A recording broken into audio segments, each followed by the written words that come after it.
মাওলানা Jalaluddin Rumi একটি কথা বলেছিলেন, সেটি হচ্ছে the wound is the only place where the light enters you. The wound মানে হচ্ছে আঘাত। উনি বলতেছেন আঘাতই হচ্ছে একমাত্র জায়গা যেটার মাধ্যমে আলো আমাদের ভিতরে প্রবেশ করেন।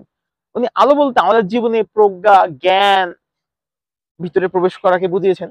এবং আঘাত বলতে আমরা বলতে পারি আমরা কোন একটি কিছু অর্জন করার জন্য যে ডিসিপ্লিন থাকার যে একটা কষ্ট, কোনো কিছু অর্জন করার পেছনে যে কষ্ট, যে কোনো রকম কষ্টই আমরা যখন পাই তখন কিন্তু আমরা পজিটিভলি নিজেদেরকে চেঞ্জ করার চেষ্টা করি, এবং একটা চেঞ্জের মধ্যে দিয়ে গেলেই কিন্তু আমরা হচ্ছে একটা ট্রান্সফরমেশন হয়, আমরা একটা লার্ন করি। তুমি এই বিষয়টা কি যে আঘাত দিয়ে উনি ডিফাইন করেছেন, এবং এই কথাটি ওনার এই প্রবাদটি আমাকে খুব চমৎকার ভাবে তাড়িত করে যে আসলেই তো আমরা ব্যথা যখন পাই, আমরা যখন কোন একটা কিছু অর্জন করতে গিয়ে আঘাত বেশি, আঘাতের থ্রুতেই তো আমরা কোন একটা কিছু অর্জন করি।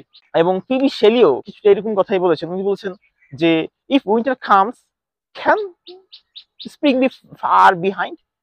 আমার যদি ইংলিশ লিটারেচারে উইন্টার বলতে বোঝানো হয় ব্যর্থতা, কষ্টকে, এবং স্প্রিং বলতে আনন্দ, ডিলাইট, কোন একটি পজিটিভ কিছুকে বোঝানো হয়। উনি বলতেছেন যে উইন্টার এসে পড়ে, তাহলে স্প্রিং কি অনেক দূরে? উনি এটি ধারাই যে কষ্ট থাকলে, কষ্ট আমরা যদি পেয়ে থাকি, ভেরি সুন আমরা আনন্দিত হতে পারি, আমরা ভেরি সুন আমাদের আনন্দের উপলক্ষ পেতে পারি। উনি এটাকে ইমফাসাইজ করতেছেন, উনি ভবিষ্যৎ সম্পর্কে হোপফুল হতে বলতেছেন। এবং ঠিক একই রকম ভাবে আমি যদি বলি, কুরআনুল কারীমে মহান আল্লাহ তাআলা বলছেন ফাইন্নামা আল উসরি ইউসরা, ইন্নামা আল উসরি ইউসরা, যে নিশ্চয়ই কষ্টের সাথে স্বস্তি রয়েছে, অবশ্যই কষ্টের সাথে স্বস্তি রয়েছে। মহান আল্লাহ তাআলা এই কথাটি কি ২ বার রিপিট করেছেন।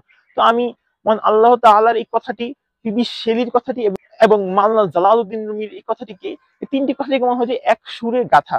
৩ টি কথাই আমাদেরকে জোর দিচ্ছে যাতে আমরা এই হার্ডশিপ, পেইন, কোন একটা কিছু অর্জন করার পিছনের যে কঠিন যাত্রা, যাতে এই কঠিন যাত্রাটিকে আমরা হাসি মুখে অ্যাকসেপ্ট করে নিই, এবং আমাদের কঠোর পরিশ্রম করার প্রতি যাতে কোনো বিতৃষ্ণা না থাকে, এবং আমরা যাতে উপলব্ধি করতে পারি আমরা জালালউদ্দিন রুমি একে আমাদের ভিতরে লাইট প্রবেশ করার প্রি রিকুইজিট হিসেবে উনি দেখেছেন।